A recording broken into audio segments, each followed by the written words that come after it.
Vamos bater um papinho aqui rapidamente sobre aparência, evangelismo, proclamação do evangelho, né? O que ocorre? Em alguns casos, a gente vê uma pessoa com uma determinada conversão que foi impactante. Vou dar um exemplo, o cantor do Raimundos, para quem conhece as bandas da década de 90 e tal, Raimundos, Mulher de Fases, né? Então, a minha geração foi a geração do Raimundos, né? Eu curti muito Raimundos. Então a gente vê um cara como o Rodolfo Abrantes participando de uma banda daquela, falando palavrões em cima do palco, usando drogas e tal, com a vida toda acabada. Aí um cara desse se converte, graças a Deus, pra honra e glória do Senhor. É um cara que tá firmado até hoje, segue fazendo a obra do Senhor. E a pessoa fala, rapaz, realmente o certinho, né, entre aspas, na sociedade, fala assim, pô, realmente pra esse cara aí, pô, Jesus foi importante na vida dele, porque realmente ele mudou, né? O cara que tinha um cabelo assim. O meu caso também, né? Eu não fui o cara de ficar famoso, tá? Mas tive banda, tive dread, que algumas pessoas chamam de rasta. Vou ver se eu boto na edição do vídeo a foto. Quem me conheceu antigamente sabe. Então, quando você vê um caso que o cara é viciado, ou usava determinada situação, assim, assado, tal. Aí, pô, pra conversão pra esse cara aí realmente foi importante. Sem saber ele ou as demais pessoas que estão ouvindo e tal, ou acompanham, que a conversão, minha gente, a conversão a Cristo é um chamado para todos, não é para determinada pessoa especificamente, porque a pessoa tinha um cabelo assim, não tem mais, a pessoa viveu uma vida muito devassa e agora se converteu, parará. O chamado para converter-se ao evangelho de Deus, do reino de Deus, que nada menos significa do que boas novas do reino de Deus, o governo de Deus na vida do homem. Os pecados que essa pessoa outrora praticava, né, fornicação, vamos botar aqui, usar uma determinada substância ilícita, né, seja maconha, seja qualquer coisa do tipo, o cara que era beberrão demais, alcoólatra, perdia a noite nas baladas da vida, etc. Isso aí, na verdade, são ramificações, são galhos da árvore. Existe uma árvore aqui, vamos supor que aqui é o tronco aqui, ó. E aqui são galhos, né? Aqui vai ter mentira, aqui vai ter adultério, aqui vai ter fornicação, aqui vai ter o cara que usa uma droga ou outra. Enfim, existem várias ramificações. E Deus não está preocupado com essas ramificações. Entenda, Deus não está preocupado, ó, aspas. Deus não está preocupado com essas ramificações.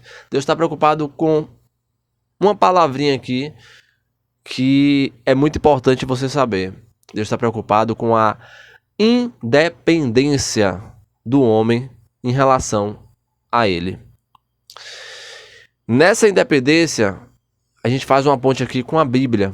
A Bíblia é a única fonte registrada oficialmente ali e que tem anos e anos, única que eu digo assim, conhecida mundialmente, aplicada, praticada, lida. Podem ter outras coisas? Podem. Outros relatos, outros...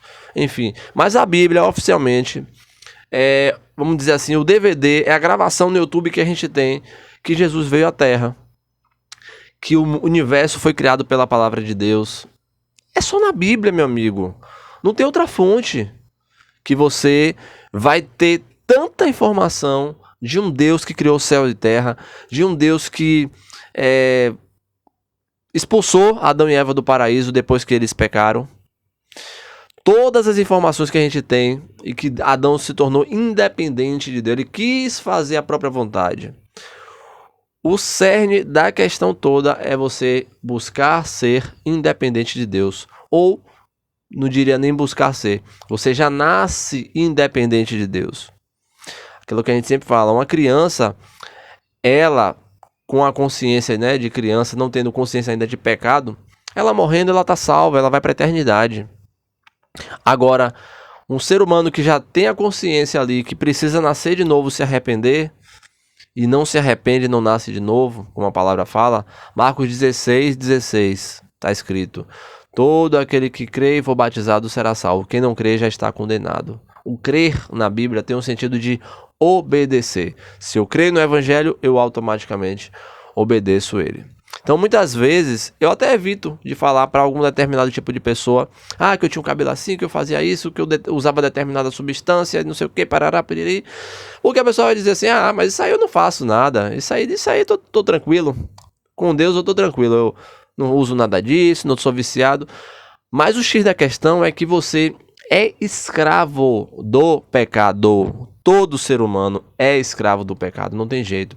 O próprio cristão, o próprio discípulo de Jesus, ele peca ainda depois que se converte. A grande questão é, ele não é mais escravo do pecado. Ele não vive mais na prática do pecado. E ele passa a ter esclarecimento, o que de fato é e o que não é pecado, o que de fato agrada e o que de fato desagrada ao Pai. Porque ele passa a andar conforme a Escritura, a palavra de Deus diz. Não o que a religião diz, o que o pastor diz, mas o que a Bíblia diz. Se o pastor, se o cara que está trazendo ali o evangelho está ensinando conforme a Escritura, show de bola. Mas se ele está ensinando doutrinas humanas que não está na Bíblia, opa, um pé atrás. Vamos analisar, né? Vamos analisar. Então, assim, analisar a Escritura é muito necessário. Eu não vou dizer somente importante. É necessário analisar a Escritura. Entender que você que está aí também do outro lado da tela precisa nascer de novo.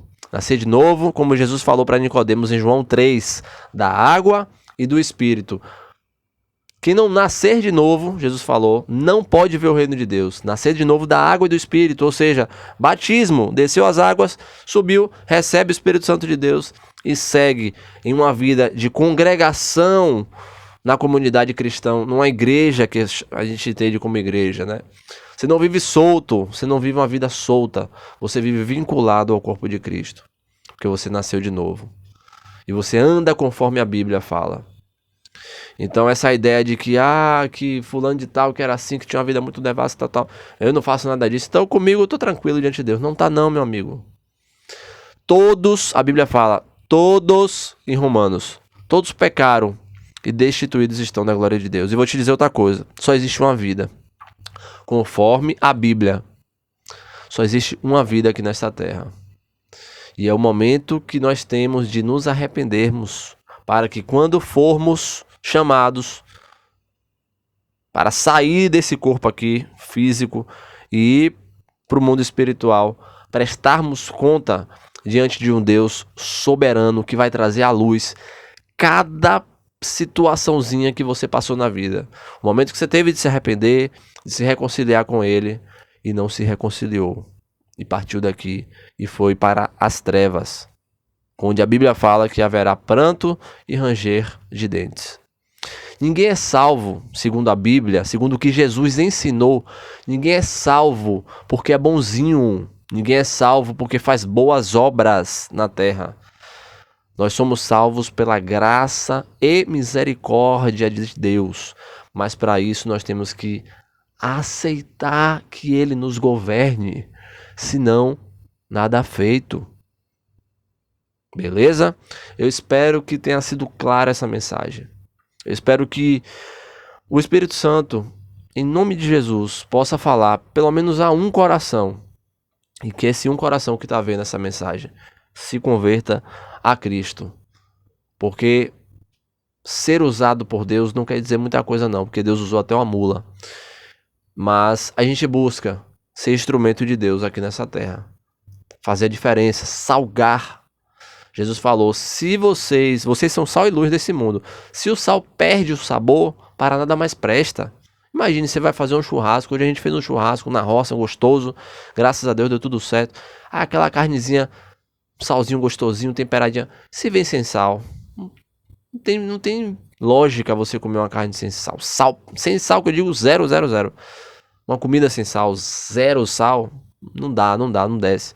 Então o sal ele serve para fazer a diferença. Que sejamos, pois, sal e luz nessa terra. Nascendo de novo, se arrependendo, se batizando, sendo colocado em Cristo no batismo. E caminhando com Ele. Até o dia que formos chamados. Pode ser hoje, pode ser amanhã, pode ser daqui a 20 anos.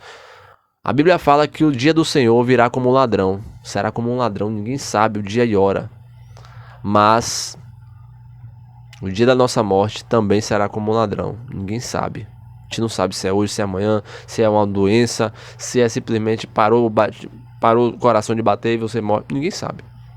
Deus é quem sabe. Por isso temos que estar com o coração diante de Deus sempre, buscando arrependimento. Senhor, tem misericórdia, me perdoa, caminhando com Ele. Mas antes de tudo, se arrepender e ser batizado, colocado em Cristo e caminhar uma vida com Ele. Porque todos precisam do Evangelho de Cristo. Todos precisam de Jesus governando. 10 minutos e 47 de vídeo já, praticamente. Que Deus abençoe nossas vidas, que Deus tenha misericórdia de nós. Em nome de Jesus. Amém e amém.